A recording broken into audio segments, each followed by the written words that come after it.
Alright, what's going on, guys? My name's Chopper. Today we're going to be looking at some of the radios that you can find in Gorod Krovi. Now, these are all going to be radios by Sophia, and we're going to talk about them right after I show you guys, but none of them are by Maxis or Monty or anything like that. They're all by Sophia, and they actually kind of explain kind of what happens with the robots and also the Valkyrie step and the challenges. Pretty interesting stuff. So let's you guys listen to this, and we'll talk about it more in detail, in depth, after we play this.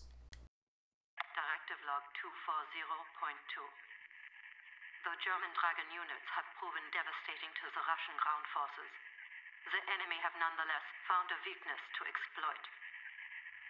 A prototype weapon known as the Assalon Lance uses 115 charged rounds to weaken and penetrate their hide. The Russians have been quick to retrofit this new weapon onto their surviving mech units. Directive log 223.1. Though it appears to be a slightly inferior copy of the German Riese model, the Russian Gigant robot has proven to be a formidable unit. Unlike the Riese, the Gigant is armed with a high-energy beam weapon fired from the cranial dome. Like the Riese, its highly durable construction means it can withstand most conventional attacks. However, the robot was never designed to withstand dragon attacks, leaving it extremely vulnerable to their fire. Directive log 203.1. Now that the 115 contamination of the Red Army is complete, the Valkyrie drones have been programmed to probe the ruins of the city. They will find any resistance trains and attempt capture.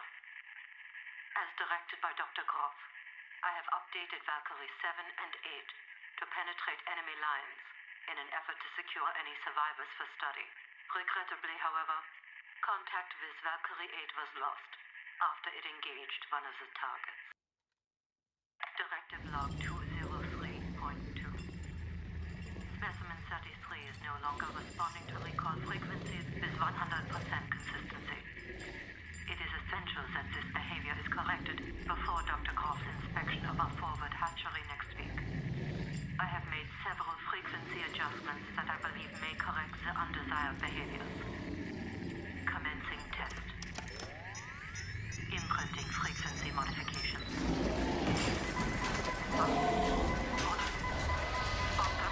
Evacuate the area.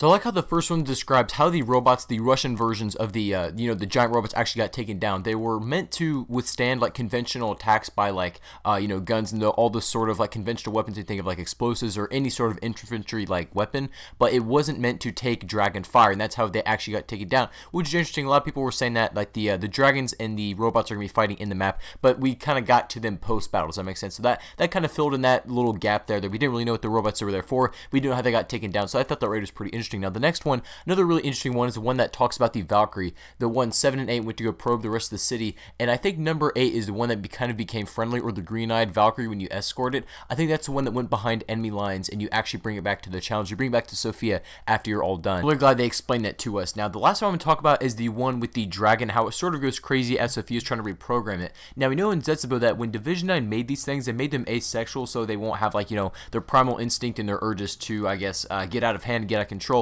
But apparently, from what we hear in this radio, that this dragon that Sophia was trying to reprogram got out of control, and it, kind of got really out of hand. And we also know that basically the harpoon that Nikolai was shooting, those blue things, they were actually using those against dragons. It's like 115 kind of like infused harpoons that can weaken the hide of the dragon. That's really the only way to take that down, and that's why Nikolai does that at the end of the boss fight, which really explains that. I really didn't know what that harpoon thing was, and it's actually explained that it actually is kind of infused 115, which is really cool. Now, one thing I would like to mention, this is kind of off topic about the radios, and perhaps leading into the topic of another video. I literally just thought of this as I was talking. Have you ever noticed that every map that we have Dr. Maxis featured in some sort of radio or some sort of audio file, we have the Mob of the Dead playing in there as well? In the Giant, we can hear Maxis, and we have the Mob of the Dead playing in Der Eisendrache. There is no sign of Maxis, or no hearing of Maxis, and no Mob of the Dead playing in Shadows. We can hear Maxis one time, and the Mob of the Dead playing is in there. In Zetsubo, we can see the Mob of the Dead playing and hear Maxis. In Gorod Krovi, there's no Maxis to be heard of as of right now, and we don't see the Mob of the Dead Dead planes. So I think there's some sort of correlation there, or that's starting to mean something.